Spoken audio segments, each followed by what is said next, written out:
Hi, I'm Alex Frechette from Honda, here to explain how to use the parking brake on the Prologue.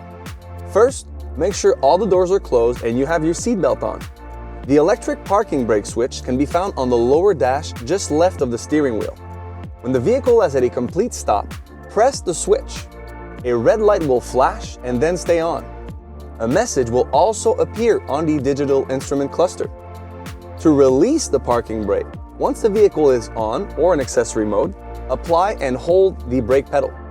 Then, press the electronic parking brake until the light is off.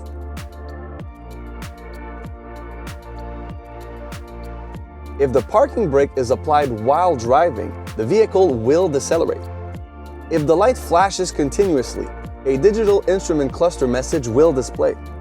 Do not drive the vehicle if the red light continues to flash. If an amber warning light is on after disengaging the parking brake, see your dealer. For more information, please see your owner's manual.